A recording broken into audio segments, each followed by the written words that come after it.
Hello SLAPAFISH community, welcome back to another World Tanks console video. So in this video, I'm going to be driving the Senshi STA-2, which is a tier 8 preferential matchmaking medium Japanese tank.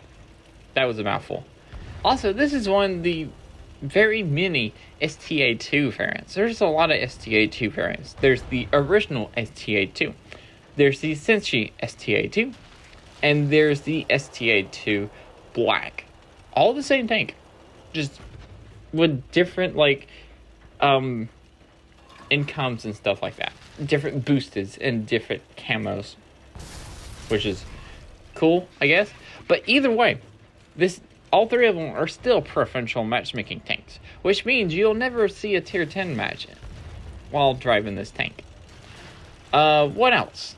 Also, this is one of the few preferential matchmaking tanks, and you're like, why does this tank have preferential matchmaking? Also, this is an important kill on the T-71 CMCD.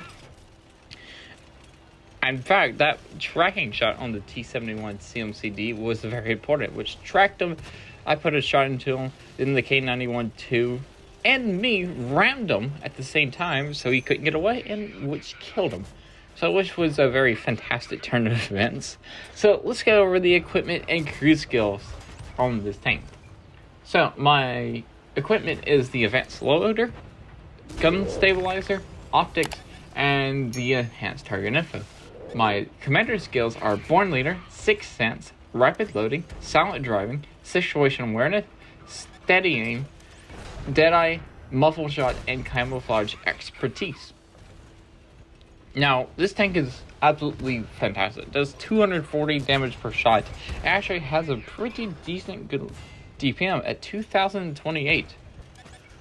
212 on its standard penetration and 275 on its premium. It has absolutely no armor. That's one of the downsides of this tank, but it is quite mobile at 55 forward and 20 reverse with a power to weight ratio of 16.76.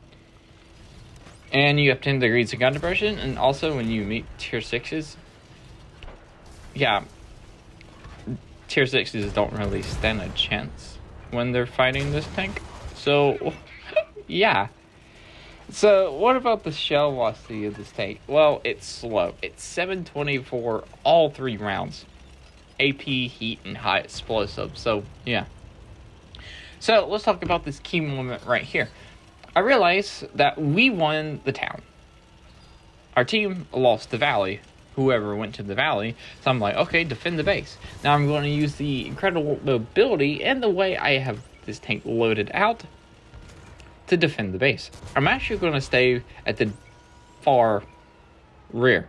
So I'm actually going to load a heat round after this shot, I think it is. I'm about to load heat rounds to fight against the Gornage. One, for better penetration, and so I don't lose penetration over distance.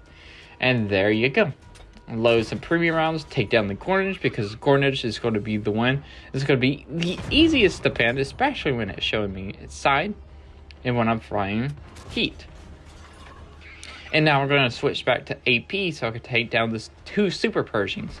Now, the 2 Super Pershings and the KV-5 were all in a 3-man platoon. Managed to kill the KV-5 and one of the Super Pershing. Now, this third one is full health, which I know the weak point is the Super Pershing, so I can manage to take out the Super Pershing. So first of all, that first shot, that one I bounced, I couldn't pin the side at the angle I was shooting at, so I backed up and managed to pin him. Now the Super Pershing is actually facing me, so I'm going to shoot where there is no space armor in the turret. On the turret cheats where there's no space armor, and it's going to go straight through.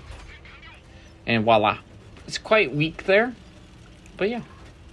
So, and that was great teamwork by me, the artillery, and the Cromwell. Now, that Cromwell actually has 3 marks of excellence. I think it's a Cromwell Berlin. No, it's a Knight. So, yeah. The Knight actually spotted.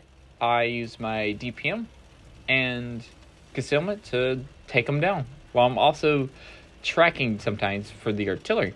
The artillery fired support. So I was thinking about going down the 4 line, but then I realized the Knight is going down the 2 line. I'm like, the Knight's a tier 6. It's got 400 or 500 hit points off, so let me just follow it. And it did help me right there, so let me go help it. Oh, it's got 294, I think that is. And I'm staying on my way to both the light tank and the knight.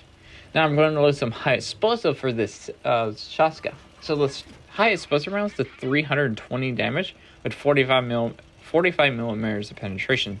More than enough to go through this Shaska. The first one missed, which is fine. The second one goes for 300 with my mobility and my turret. I managed to get behind the Shaska, put a couple of shots into it before it takes down my knight.